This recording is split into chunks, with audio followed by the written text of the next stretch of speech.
अस्सलाम वालेकुम नाज़रीन, तव्हांखे ख़बर आहे त हिकिड़ी नंढड़ी परी फातिमा फरड़ो उन खे बेदर्दीअ सां चीचलाए चीचलाए ईज़ाए ईज़ाए सताए सताए ॾंभ ॾेई चीर ॾेई ऐं हुनखे क़त्लु कयो वियो। ऐं हिकिड़ी ग़रीब जी न्याणी सम्झी, हिकिड़ी बेवाई सम्झी, हिकिड़ी बेआसरा सम्झी, हिकिड़ी बेसहारा सम्झी ऐं डॉक्टरनि खे पैसा ॾेई, एसोचनि खे पैसा ॾेई, वॾनि मुंशियुनि खे पैसा ॾेई ऐं हुनजे पीउ माउ खे ख़ामोश कराए उन न्याणीअ खे दफ़नायो वियो। इन ॻाल्हि खे ख़तमु कयो वियो। पर बंदे जे मन में हिकिड़ी, अलाह जे मन में ॿी, ऐं हिन न्याणीअ जो जेको खून आहे उन अर्श चीरे विधो, उन ज़मीन फाड़े छॾी, उन दिलनि खे झुॿी अची वई ऐं माण्हुनि खे क्यास अची वियो। ऐं उन खां पोइ हिन न्याणीअ जा हिन वक़्तु जेकी कातिल आहिनि उन में असद शाह जेको आहे उहो लाकअप में पियो आहे।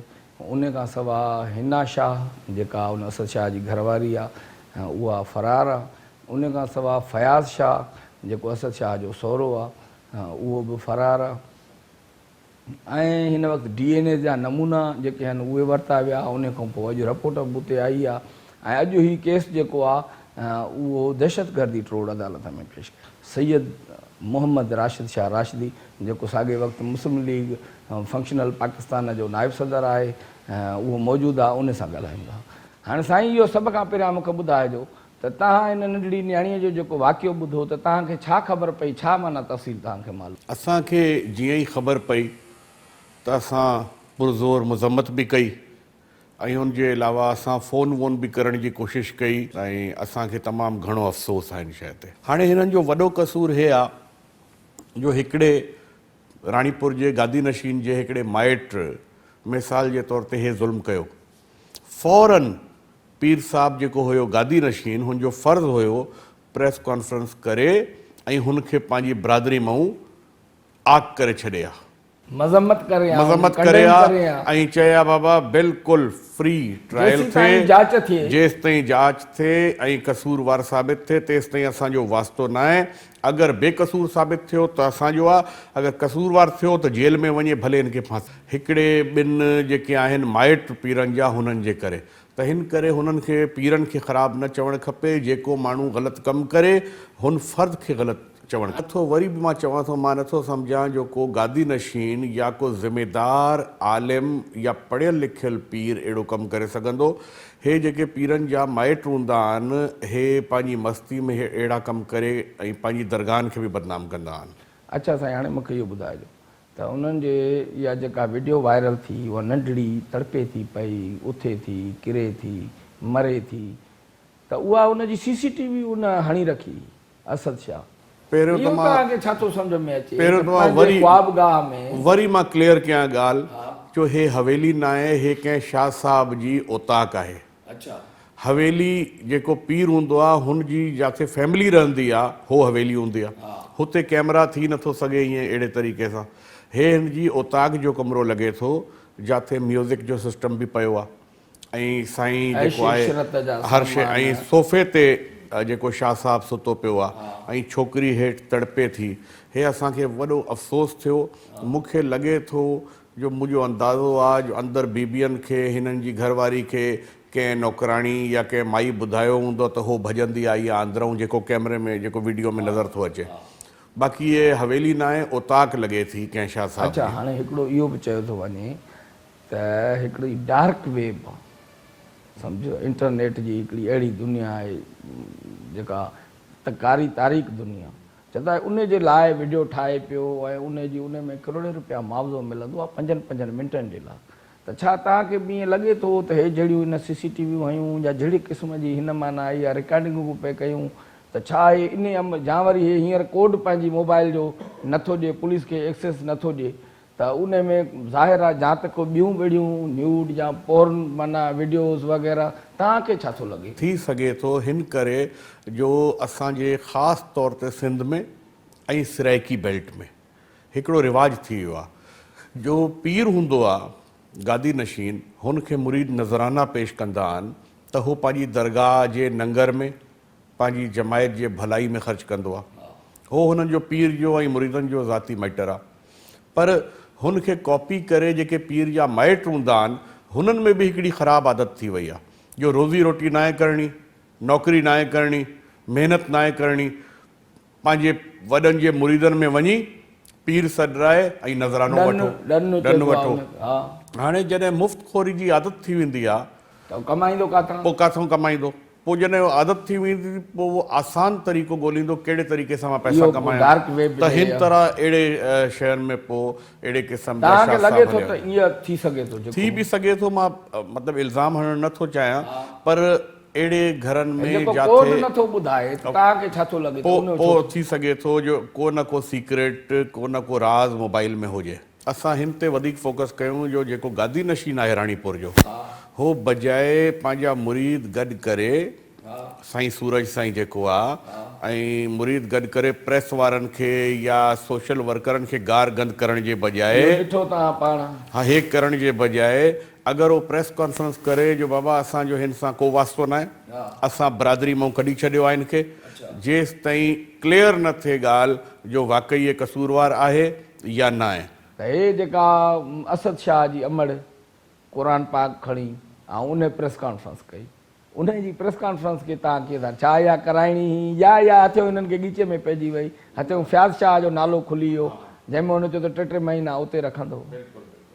असल में ईअं आहे जो जेके हे हूंदा आहिनि पीरनि जा जेके माइट हूंदा आहिनि हुननि जी मायुनि में बि जेके हेठि ग़रीब मायूं, फ़क़ीराणियूं या नौकराणियूं हूंदियूं आहिनि, एतिरो ग़लति फीडिंग करे मथे ते चाढ़े छॾींदियूं आहिनि जो अहिड़े घरनि जूं मायूं बि पाण खे वलीउल्लाह सम्झंदियूं आहिनि।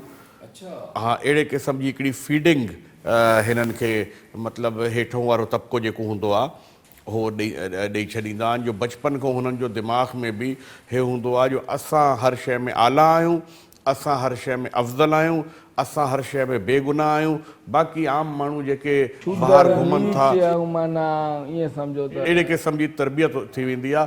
हिन में मायुनि जो कसूर न आहे, तरबियत अहिड़े क़िस्म जी थी वेंदी आहे जो पाण खे आला ऐं अफ़ज़ल सम्झंदा आहिनि। हे हूअं त शीज़ोफ्रेनिया हिकिड़ी बीमारी आहे जेका औरत स्ट्रेस में हूंदी आहे, दबाव में हूंदी आहे, घर में हुनखे सुकून न हूंदो आहे, प्रेशर में हूंदी आहे, हुनजी शादी हुनजी नथा कराइनि, उन जे करे जेके जिस्मानी ऐं हिकिड़ो माना स्ट्रेस हूंदो आहे उनखे हो जिन सम्झी ऐं मतिलबु बिल्कुलु ईअं ई आहे, सही था चओ तव्हां। अच्छा अच्छा साईं, हाणे मूंखे इहो ॿुधाइजो त हीउ जेको कारोबार माना इहो आहे न, उते वेही तावीज़ लिखणु, हर हिक खां पैसा वठणु, वरी हुननि खे अच्छा उहो म्यूज़िक हलाईंदा आहिनि हुन ते, जंहिंमें हिकिड़ी मुरली टाइप पई हलंदी आहे ऐं औरतूं उन ते जागर कनि थियूं ऐं उहो जिन कढनि था।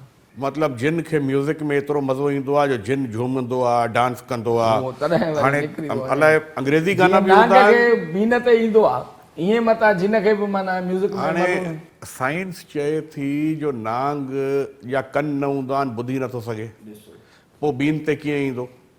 हे नांग जे साम्हूं जॾहिं बीन तव्हां ईअं मतिलबु हलाईंदा आहियो त बीन जो रुख ॾिसी करे नांग बाक़ी नांग ॿुधी नथो सघे। अहिड़े तरीक़े सां जिन जेको आहे हुन में अलाए ॿुधण जी सहूलियत या आहे हिकिड़ो सेंस या न आहे। मिसाल जे तौर ते इंसानु आहे, ॾिसी सघे थो, ॻाल्हाए सघे थो, ॿुधी सघे थो, महसूसु करे सघे थो, ठीकु आहे, चखी सघे थो। हा, अहिड़े तरीक़े सां जिन में कहिड़ी ख़ुसूसियत आहे हे त असांखे ख़बर न आहे, अलाह साईं खे ख़बर आहे। त असां हरू भरू मिसाल जे तौर ते मुमताज़ अला शाइरी जो गानो लॻाए छॾियूं या शमन जो गानो लॻायूं ऐं हुन ते जिन डांस करे, हे त वॾी अजीब ॻाल्हि थी लॻे। माना इहे हिकिड़ियूं कूड़ियूं कहाणियूं, इहे उन्हनि धंधो पंहिंजो कारोबार फिट करण जे लाइ माण्हुनि जी सॼियूं पुराणी जाहिलाना सोच, पुराण पसंदी, मुदे ख़ारिज, एक्सपायर थियल ख़्यालनि खे अञा ताईं उहे माण्हू जिन जी तालीम न आहे। मां राणीपुर जे हिकिड़े पीर खां पुछियो, अब्बल साईं असांजो ईंदो आहे शिकार ते कॾहिं कॾहिं, त बाबा हे छा चकर आहे, जिन कीअं ईंदा आहिनि? हो चए पियो सभिनी खां वधीक जिन जेके आहिनि जलाल चांडे जे गाने ते ईंदा आहिनि। मां चयो जलाल चांडे जे गाने ते जिन कीअं ईंदा? वो तो पोइ चए पठाण पियो ई मस्त थी हा, वेंदा आहिनि जलाल चए पियो न साईं उहो ट्रैक्टर में बि गानो लॻल हुजे, किथे बि लॻल हुजे, ट्रैक्टर वारो थकंदो बि न आहे, उहो जलाल चांडे जे गाने ते जिन ईंदा आहिनि। मां हैरान। अच्छा हाणे साईं मूंखे इहो ॿुधाइजो त हिकिड़ो वाक़ियो इहो थियो, इहा बि नंढड़ी न्याणी हुई, हिकिड़ो वाक़ियो माना पीर ॻोठ में बि थियो, मोनिका लाड़क जो, ऐं उहा बि वीचारी ईअं ई सम्झो कमु करणु हवेलीअ ॾे मानी खणणु आई या खणणु आई, उन खां पोइ हुनजो केलनि मूं लाश मिलियो, ऐं अॼु ॾींहं ताईं हुनजी हिकिड़ो त अपडेट बि ॿुधायो त हिन केस जो छा थियो। हे वाक़ियो पीर ॻोठ खां 8-10 किलोमीटर फ़ासिले ते हिकिड़ो ॻोठ आहे हादल शाह, ठीकु, हुते राशिदी हज़रात रहंदा आहिनि, असांजा जेके रिश्तेदार आहिनि, हुननि जे घरनि में हे छोकिरी कमु कंदी हुई, हुतां निकिरे पई, घर वञे पई ऐं हिन सां हादसो थियो। पोइ DNA सभिनी जो थियो, पोइ हुन जा कुझु पंहिंजा हिकु ॿ माइट ऐं ॿिया नौकर जेके हुया, जेके हुते डेयरी फार्म ठहियल हुयो, घोड़नि जे स्टेबल में, त हुननि में 2-3 माण्हुनि जो DNA पॉज़िटिव अची वियो। त जॾहिं पॉज़िटिव अची वियो त अॼु ताईं उहो जेल में आहिनि।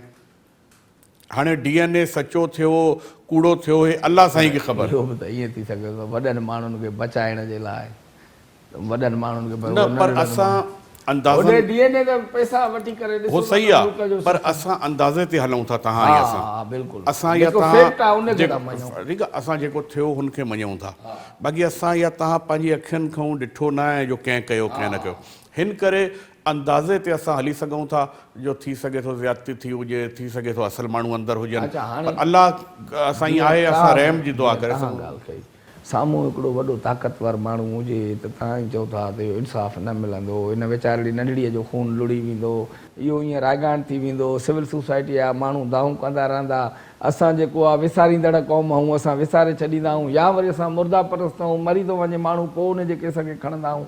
त माना ईअं ई त हेॾे बि चऊं था न त बाबा हे बि वॾा माण्हू त उन्हनि पंहिंजे पाण खे बचाइण जे लाइ, या वरी होॾे बि पंहिंजे पाण खे बचाइण जे लाइ, पोइ फैक्ट त साम्हूं ज़ाहिर आहे, कुझु न सभिनी खां हुनखे लिकाइण जे लाइ वॾो कसूर अवाम जो आहे जो हिननि जा वारिस पैसा वठी करे छो ठही वेंदा आहिनि। अच्छा हिननि जेका न्याणी ॾिनी आहे उहा बि ॾिसो 3000 रुपया महीने ते, त माना इहा बुख बेरोज़गारी बदहाली बेसहारा माण्हू आहे, त उन्हनि वीचारनि न्याणी पंहिंजी केरु कढी ॾींदो आहे। न, हिननि जो कसूर अवाम जो हे आहे जो 18 साल खां जॾहिं छोकिरी मथे थी वञे, पोइ किथे अगरि नौकिरी बि करे पंहिंजी ज़िम्मेवारी ते, पंहिंजा हथ पेर, पंहिंजी मतिलबु ज़ोर बि हूंदो, ताक़त बि हूंदी, बिल्कुलु, हे त वालिदैन ते बि जुर्म आहे।